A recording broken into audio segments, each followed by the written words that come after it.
Design Studio and Love, Peace, and Happiness Tarot in Las Vegas, Nevada. I do this work because I love my brothers and sisters of humanity. We are all one. We're all connected. And we're all ever connected to that divine source love. I do readings by personal request, by donation. So if you would like to request your own personal reading, you can contact me by email. You can also just decide what is the value of the information to you and send that donation to me by PayPal along with your clear and specific question in the comment section, and then I can get your reading back to you. For those of you who send a donation of $60 or greater value, you will have the option of receiving, instead of just the YouTube, which is done anonymously reading, I would give you the option to do a live telephone or live stream, or if you're local in Las Vegas, you could come into my studio and we could do it face to face. I do have a 1 to 3 day turnaround for my personal readings that you request, and I always reserve the right to refuse service. So with all that being said, these are the decks that I'm using, so you've had a chance to see that. Some people want to know. And let's get into the reading for Monday, September 12th, 2016. Thank you, Love Source God, for allowing me to receive and deliver these divine messages for my viewers, my brothers and sisters of humanity that are viewing this video. Thank you, Love Source God, for allowing me to receive and deliver not only what the cards say, but any channeled messages that need to be spoken for my brothers and sisters who are viewing this video.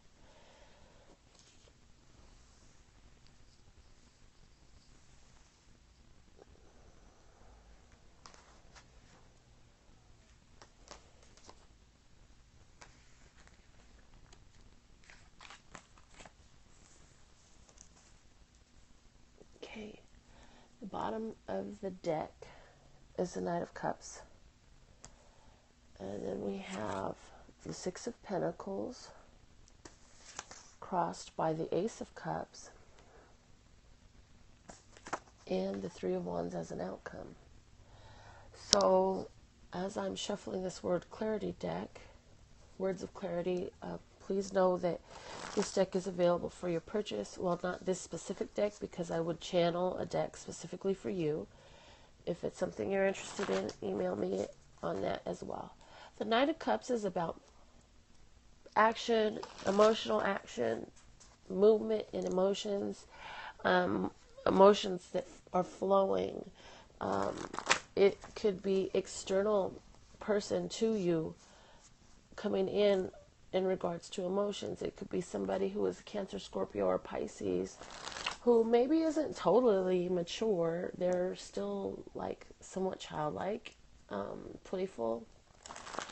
But that person could be involved in this for some of you. But for others, again, it's just going to be about the fact that your emotions are in motion. Your emotions are in flux, in change, in action. And Six of Pentacles is about a reciprocal exchange. So for some of you, with the Ace of Cups on top of there, some of you are actually starting a new emotional relationship that is very reciprocal.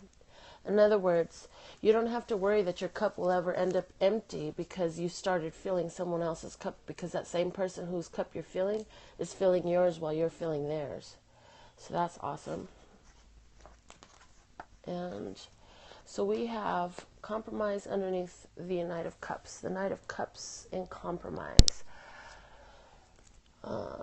Also, we have underneath the Ace of Cups that's crossing the Six of Pentacles, we have denial. So for some of you, you're denying that this might be actual love, or maybe your partner's. And then you'll have to remember with these readings, you're watching this reading. Sometimes the reading isn't actually about you. Sometimes it's about somebody that's close to you. I have to say that. And sometimes it's about things that you don't know are happening in your behalf today. So there is love there. So I feel like this Knight of Cups person who's watching or who you know has found a past love, past reincarnation love, past life love is coming back around, going back to somebody from the past. But and they're having all this, they're in love, but they don't want to admit it. They don't want to admit it.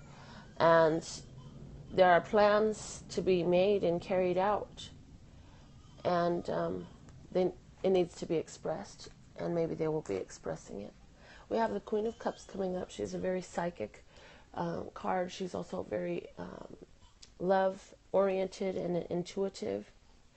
And we have the Four of Cups. So that's about an offer being made. And also in this deck, okay, and then we have the Eight of Coins underneath there. In this deck, it's a little girl. She's drawing the picture she wants to draw, the family life that she wants to draw, and the things that she cares about. And then she's hung some of her puppets up to dry. So some of the puppets that don't work will be hung up to dry while you focus on creating the ones that do work for you. And the Queen of Cups is very good at focus. And so I feel like this is the two sides of a story. On one side, we have the person who doesn't want to compromise something or needs to compromise something because they are in denial of the fact that there's a love there that is actually really strong.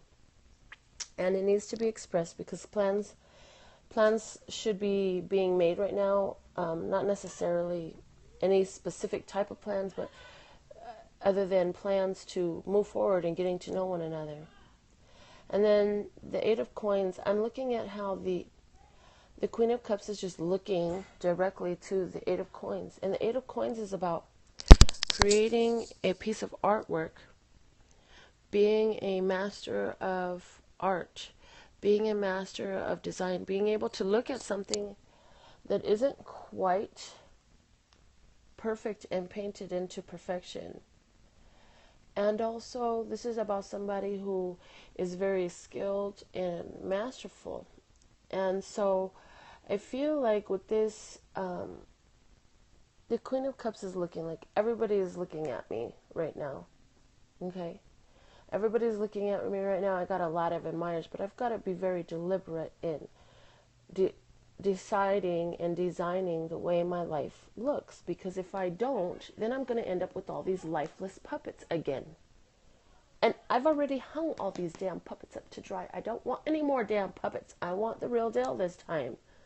So I feel like that's what's going on there.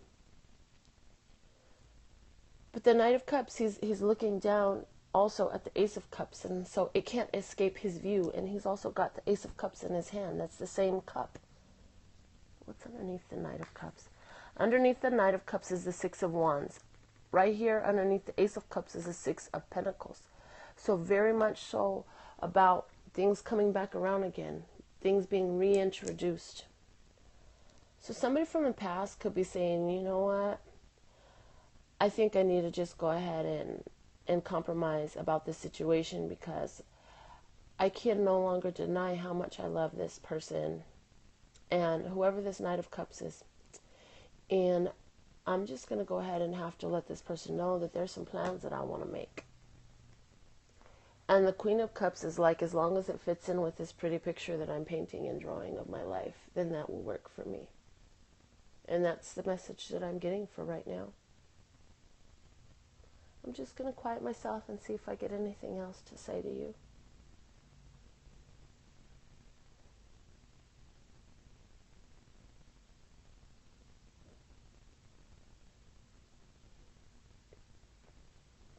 Six of Pentacles just keeps coming to me. Six of Pentacles is about a reciprocal, balanced relationship. Something where whatever you put out, you're getting back. And just the other day, I had received this channeled vision of the Ace of Cups, which is, Spirit keeps bringing that back to my mind. It's like each human has their own fountain of of love pouring through to them all the time. And it is from within you, and it is a combination of love from you and from Love Source God. And the thing of it is, a lot of times we're busy, the stream is pouring here and we're holding our cup over there, trying to get water from somebody else to fill our cup. So once you put your cup under your spout, you're going to get filled up, and then you'll begin to overflow. Well, the overflow is what you're supposed to fill other people's cups with. But what has been happening all too much, and what is going to change for many of us, is that no longer will we take from our spout and move our cup to put somebody else's cup there, which is what we've done a lot of in the past. Now, if we move our cup away to put somebody else's cup there, that person who we move our cup out of the way for, they're going to move our cup into their spout. So as long as both parties are being filled up, if you're filling each other's spout, and it brought to mind, Love Source God channeled to me the vision of at the wedding how they cross arms and then they drink from the glasses. Well, that's the same thing. It should be, if you're going to stop pouring all the love into yourself and start pouring love into another person, they need to be pouring love into you as well. And if that's not working for you, then it's time to revise those plans, because the love that you're wanting isn't going to come as long as you're not in a reciprocal relationship. And so it's at least got to be a fair exchange of love.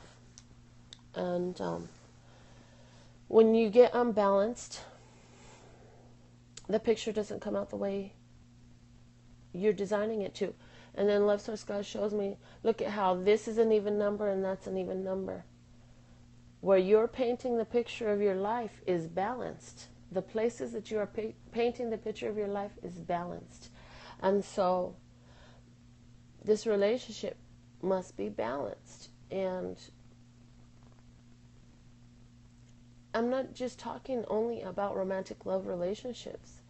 This also applies to your friendships and your family relationships. Whatever you're giving into something, as long as you can do it and feel like you're still being filled up, then yeah, you do it. But other than that, see, sometimes we think that we're helping people by trying to help them. And then when you help them, okay, so if this is your story, then apply this message strongly to yourself. If you've ever helped somebody in your life and they say, you've never done anything to help me before, and you're standing there thinking to yourself, that's not true. I've always done this, that, and the other, and I did it purely for you. Well, you just did it to throw it back at my face. No, that's not true. I did it because I loved you. So at that point, they are informing you that you have never helped them. From their own mouth, they tell you that regardless of how much you put your own needs aside to help them, you've never helped them. So now you have the great opportunity to help them in the way that nobody ever loved them enough to help them before in most cases, and a way that they're going to hate you for helping them, which is by not helping them. You have to allow these people to stand up on their own. They have to learn how to hang up their own puppets. They've got to learn how to paint their own picture. And they've got to begin making their own plans and taking their own actions and expressing their life in their own body, in their own living. And so by helping them, we're enabling them to continue in the same situation they've been in.